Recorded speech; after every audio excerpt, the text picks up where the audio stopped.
Part 1. The Tributes. Chapter 1. When I wake up, the other side of the bed is cold. My fingers stretch out, seeking Prim's warmth, but finding only the rough canvas cover of the mattress. She must have had bad dreams and climbed in with our mother. Of course she did. This is the day of the reaping. I prop myself up on one elbow. There's enough light in the bedroom to see them. My little sister, Prim, curled up on her side, cocooned in my mother's body, their cheeks pressed together. In sleep, my mother looks younger, still worn, but not so beaten down. Prim's face is as fresh as a raindrop, as lovely as the primrose for which she was named. My mother was very beautiful once too, or so they tell me. Sitting at Prim's knees, guarding her, is the world's ugliest cat. Mashed-in nose, half of one ear missing, eyes the color of rotting squash. Prim named him Buttercup, insisting that his muddy yellow coat matched the bright flower. He hates me, or at least distrusts me. Even though it was years ago, I think he still remembers how I tried to drown him in a bucket when Prim brought him home. Scrawny kitten, belly swollen with worms, crawling with fleas. The last thing I needed was another mouth to feed. But Prim begged so hard, cried even, I had to let him stay. It turned out okay. My mother got rid of the vermin, and he's a born mouser. Even catches the occasional rat. Sometimes when I clean a kill, I feed Buttercup the entrails. He has stopped hissing at me. Entrails. No hissing. This is the closest we will ever come to love. I swing my legs off the bed and slide into my hunting boots, supple leather that has molded to my feet. I pull on trousers, a shirt, tuck my long dark braid up into a cap, and grab my forage bag. On the table, under a wooden bowl to protect it from hungry rats and cats alike, sits a perfect little goat cheese wrapped in basil leaves. Prim's gift to me on reaping day. I put the cheese carefully in my pocket as I slip outside. Our part of District 12, nicknamed the Seam, is usually crawling with coal miners heading out to the morning shift at this hour. Men and women with hunched shoulders, swollen knuckles, many who have long since stopped trying to scrub the coal dust out of their broken nails, the lines of their sunken faces. But today the black cinder streets are empty. Shutters on the squat gray houses are closed. The reaping isn't until 2. May as well sleep in, if you can. Our house is almost at the edge of the seam. I only have to pass a few gates to reach the scruffy field called the meadow. Separating the meadow from the woods, in fact enclosing all of District 12, is a high chain-link fence topped with barbed wire loops. In theory, it's supposed to be electrified 24 hours a day as a deterrent to the predators that live in the woods. Packs of wild dogs, lone cougars, bears that used to threaten our streets. But since we're lucky to get 2 or 3 hours of electricity in the evenings, it's usually safe to touch. Even so, I always take a moment to listen carefully for the hum. That means the fence is live. Right now it's silent as a stone. Concealed by a clump of bushes, I flatten out my belly and slide under a 2-foot stretch that's been loose for years. There are several other weak spots in the fence, but this one is so close to home, I almost always enter the woods here. As soon as I'm in the trees, I retrieve a bow and sheath of arrows from a hollow log. Electrified or not, the fence has been successful at keeping the flesh eaters out of District 12. Inside the woods, they roam freely, and there are added concerns like venomous snakes, rabid animals, and no real paths to follow. But there's also food if you know how to find it. My father knew, and he taught me some before he was blown to bits in a mine explosion. There was nothing even to bury. I was 11 then. 5 years later, I still wake up screaming for him to run. Even though trespassing in the woods is illegal and poaching carries the severest of penalties, more people would risk it if they had weapons, but most are not bold enough to venture out with just a knife. My bow is a rarity, crafted by my father along with a few others, that I keep well hidden in the woods, carefully wrapped in waterproof covers. My father could have made good money selling them, but if the officials found out, he would have been publicly executed for inciting a rebellion. Most of the peacekeepers turn a blind eye to the few of us who hunt because they're as hungry for fresh meat as anybody is. In fact, they're among our best customers, but the idea that someone might be arming the scene would never have been allowed. In the fall, a few brave souls sneak into the woods to harvest apples, but always inside of the meadow, always close enough to run back to the safety of District 12. If trouble arises, District 12, where you can starve to death in safety, I mutter. Then I glance quickly over my shoulder.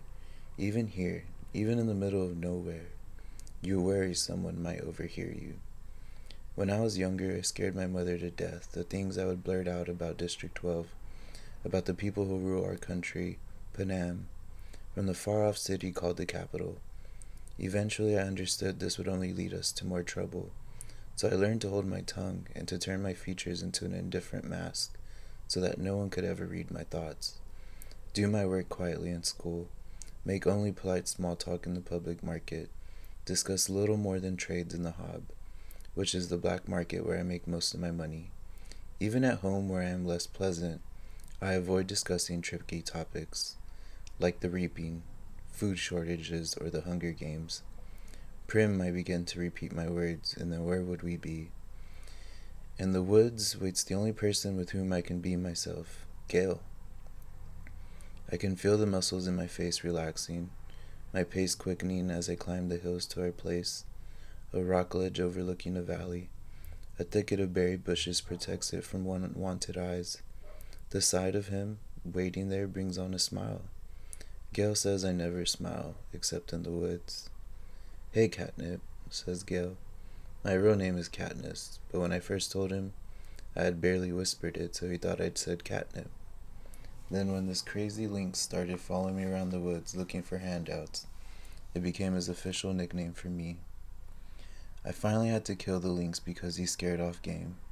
I almost regretted it because he wasn't bad company, but I got a decent price for his pelt. Look what I shot. Gail holds up a loaf of bread with an arrow stuck in it, and I laugh. It's real bakery bread, not the flat, dense loaves we make from our grain rations. I take it in my hand, pull out the arrow, and hold the puncture in the crust to my nose, inhaling the fragrance that makes my mouth flood with saliva.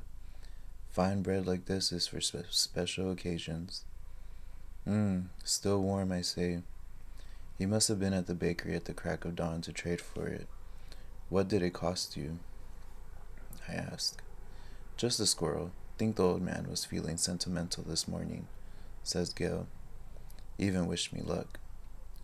Well, we all feel a little closer today, don't we? I say, not even bothering to roll my eyes. Prim left us a cheese. I pull it out. His expression brightens at the treat. Thank you, Prim. We'll have a real feast. Suddenly he falls into a capital accent as he mimics Effie Treecant, the maniacally upbeat woman who arrives once a year to read out the names at the reaping. I almost forgot. Happy Hunger Games, he plucks. He plucks a few blackberries from the bushes around us. And may the odds. He tosses a berry in a high arc toward me. I catch in my mouth and break the delicate skin with my teeth. The sweet tartness explodes across my tongue. Be ever in your favor. I finish with equal verb. We have to joke about it because the alternative is to be scared out of your wits. Besides, the capital accent is so affected, almost anything sounds funny in it. I watch as Gail pulls out his knife and slices the bread. He could be my brother. He's straight black hair, olive skin. We even have the same gray eyes, but we're not related. At least not closely. Most of the families who work the mines resemble one another this way. That's why my mother and Prim, with their light hair and blue eyes, always look out of place. They are. My parents were part of the small merchant class that caters to officials, peacekeepers, and the occasional seam customer. They ran an apothecary shop in the nicer part of District 12. Since almost no one can afford doctors, apothecaries are healers. My father got to know my mother because on his hunts, he would sometimes collect medicinal herbs and sell them to her shop to be brewed into remedies. She must have really loved him to leave her home for the seam. I try to remember that when all I can see is the woman who sat by, blank and unreachable, while her children turned to skin and bones. I try to forgive her for my father's sake, but to be honest, I'm not the forgiving type. Gail spreads the bread slices with the soft goat cheese, carefully placing a basil leaf on each while I strip the bushes of their berries. We settle back in a nook in the rocks. From this place we are invisible, but have a clear view of the valley, which is teeming with summer life. Greens to gather, roots to dig, fish iridescent in the sunlight. The day is glorious with the blue sky and soft breeze. The food's wonderful with the cheese seeping into the warm bread and the berries bursting in our mouths. Everything would be perfect if this really was a holiday. If all the day off meant was roaming the mountains with Gail, hunting for tonight's supper, but instead we had to be standing in the square at 2 o'clock, waiting for the names to be called out. We could do it, you know, Gail says quietly. What? I asked. Leave the district, run off, live in the woods. You and I, we could make it, says Gail. I don't know how to respond. The idea is so preposterous. If we didn't have so many kids, he adds quickly. They're not our kids, of course, but they might as well be. Gail's 2 little brothers and a sister, Prim. And you may as well throw in our mothers too, because how would they live without us? Who would fill those mouths that are always asking for more? With both of us hunting daily, there are still nights when game has to be swapped for lard, or shoelaces, or wool. Still nights when we go to bed with our stomachs growling. I never want to have kids, I say. I might, if I didn't live here, says Gail. But you do, I say, irritated.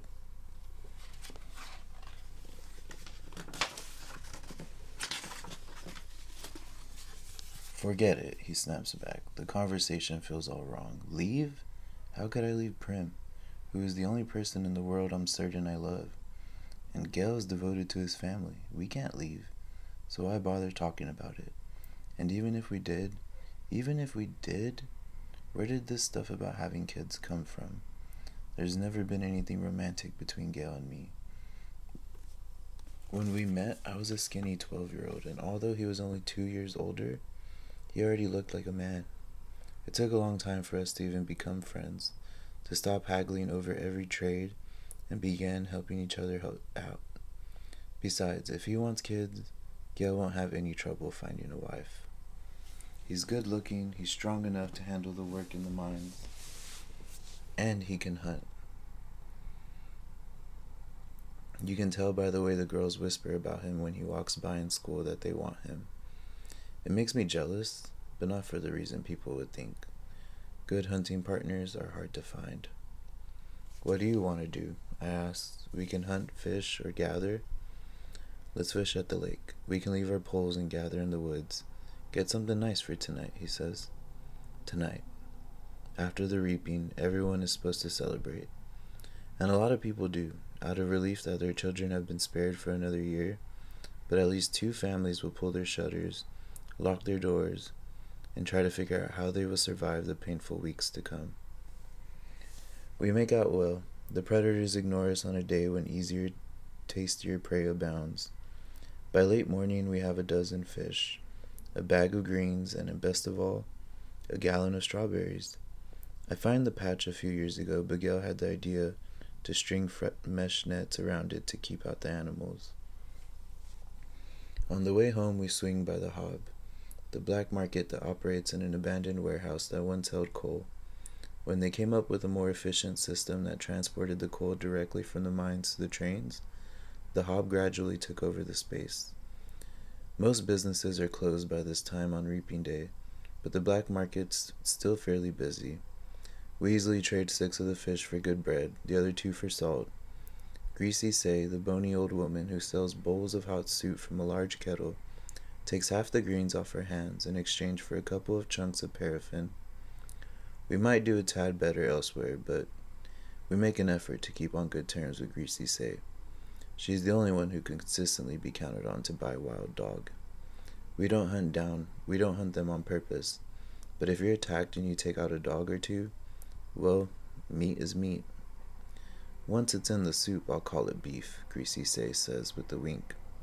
No one in the scene would turn up their nose at a good leg of wild dog, but the peacekeepers who come to the hob can afford to be a little choosier.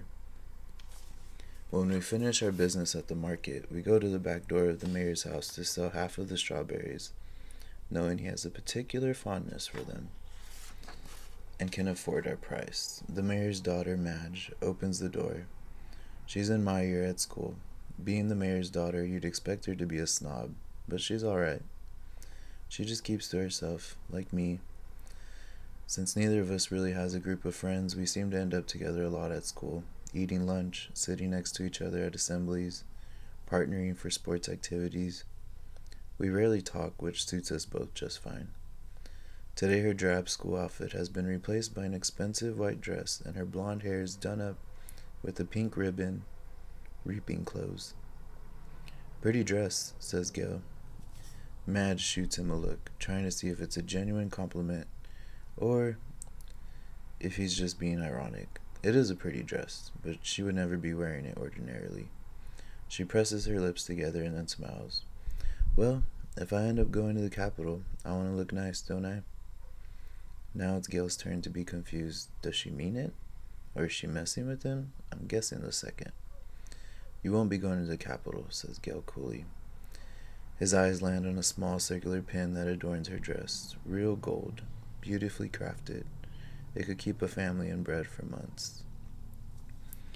What can you have? 5 entries? I had 6 when I was just 12 years old. That's not her fault, I say. No, it's no one's fault, just the way it is, says Gail. Madge's face has become closed off. She puts the money for the berries in my hand. Good luck, Katniss. You too, I say, and the door closes. We walk toward the seam in silence. I don't like that Gail took a dig at Madge, but he's right, of course. The reaping system is unfair, with the poor getting the worst of it. You become eligible for the reaping the day you turn 12. That year, your name is entered once. At 13, twice. And so on, until you reach the age of 18, the final year of eligibility, when your name goes into the polls 7 times. That's true for every citizen in all 12 districts in the entire country of Panem. But here's the catch. Say you are poor and starving, as we were. You can opt to add your name more times in exchange for tesserae. Each tesserae is worth a meager year's supply of grain and oil for one person. You may do this for each of your family members as well. So at the age of 12, I had my name entered 4 times. Once because I had to, and 3 times for tesserae for grain and oil for myself, Prim, and my mother. In fact, every year I have needed to do this, and the entries are cumulative. So now, at the age of 16, my name will be in the reaping 20 times. Gail, who is 18 and has been either helping or single-handedly feeding a family of 5 for 7 years, will have his name in there 42 times.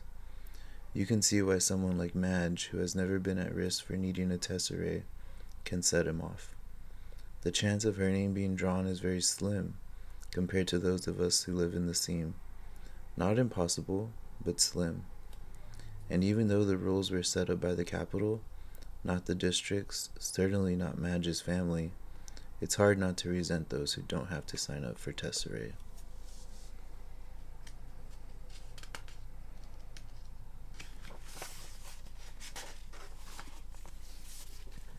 Gale knows his anger at Madge is misdirected. On other days, deep in the woods, I've listened to him rant about how the tesserae are just another tool to cause misery in our district, a way to plant hatred between the starving workers of the seam and those who can generally count on supper and thereby ensure we will never trust one another.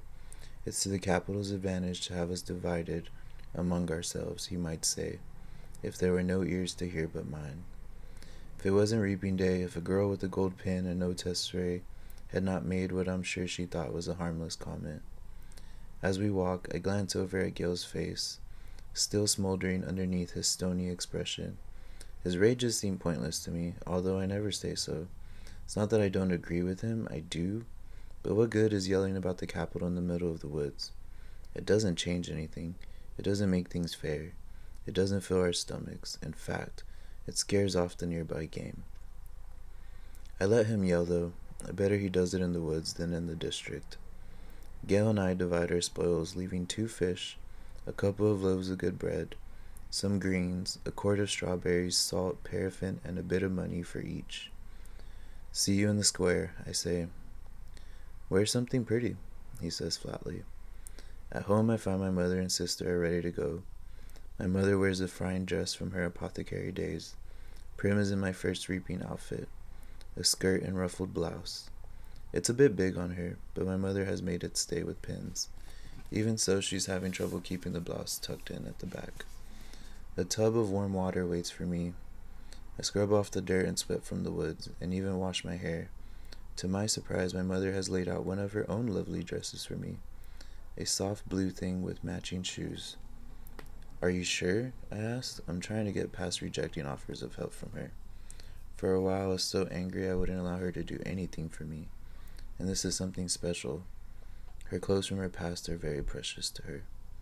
Of course, let's put your hair up too, she says. I let her towel dry it and braid it up in my head. I can hardly recognize myself in the cracked mirror that leads against the wall. You look beautiful, says Prim in a hushed voice, and nothing like myself, I say.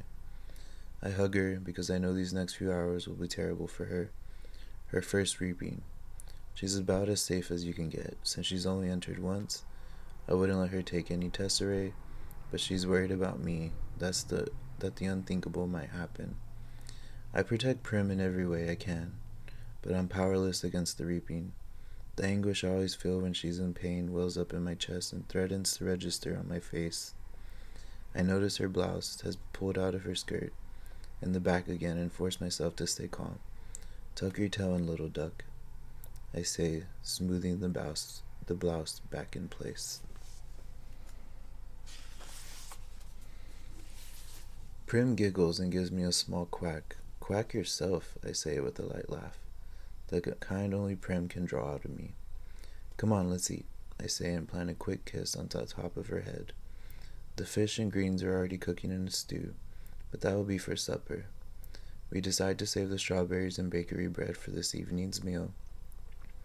To make it special, we say. Instead, we drink milk from Prim's goat, Lady, and eat the rough bread made from the tesserae grain, although no one has much appetite anyway. At 1 o'clock, we head for the square. Attendance is mandatory unless you are on death's door. This evening, officials will come around and check to see if this is the case. If not, you'll be imprisoned. It's too bad, really, that they hold the reaping in the square, one of the few places in District 12 that can be pleasant. The square is surrounded by shops and on public market days, especially if there's good weather. It has a holiday feel to it, but today, despite the bright banners hanging on the buildings, there's an air of grimness. The camera crews perched like buzzards on rooftops only add to the effect. People file in silently and sign in. The reaping is a good opportunity for the Capitol to keep tabs on the population as well. 12 through 18-year-olds are herded into roped areas marked off by ages. The oldest in the front, the young ones like Prim toward the back. Family members line up around the perimeter, holding tightly to one another's hands. But there are others too who have no one they love at stake, or who no longer care, who slip among the crowd, taking bets on the 2 kids whose names will be drawn. Odds are given at their ages, whether they're seam or merchant. They will break down and weep. Most refuse dealing with the racketeers, but carefully. These same people tend to be informers. And who hasn't broken the law? I could be shot on a daily basis for hunting, but the appetites of those in charge protect me. Not everyone can claim the same. Anyway, Gail and I agree that if we have to choose between dying of hunger and a bullet in the head, the bullet would be much quicker. The space gets tighter, more claustrophobic as people arrive. The square is quite large, but not enough to hold District 12's population of about 8,000. Latecomers are directed to the adjacent streets, where they can watch the event on screens, as it's televised live by the state. I find myself standing in a clump of 16s from the scene. We all exchange terse nods, then focus our attention on the temporary stage that is set up before the Justice Building. It holds 3 chairs. a podium, and 2 large glass balls, one for the boys and one for the girls. I stare at the paper slips in the girls' ball. 20 of them have Katniss Everdeen written on them in careful handwriting. 2 of the 3 chairs fill with Madge's father, Mayor Undersea, who's a tall, balding man, and Effie Treecant, District 12's escort, fresh from the capital with her scary white grin, pinkish hair, and spring green suit. They murmur to each other and then look with concern at the empty seat. Just as the town clock strikes 2, the mayor steps up to the podium and begins to read. It's the same story every year.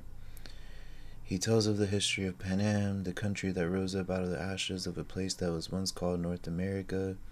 He lists the disasters, the droughts, the storms, the fires, the encroaching seas that swallowed up so much of the land, the brutal war for what little sustenance remained. The result was Panem, a shining capital ringed by 13 districts, which brought peace and prosperity to its citizens. Then came the dark days, the uprising of the districts against the capital. 12 were defeated, the 13th obliterated.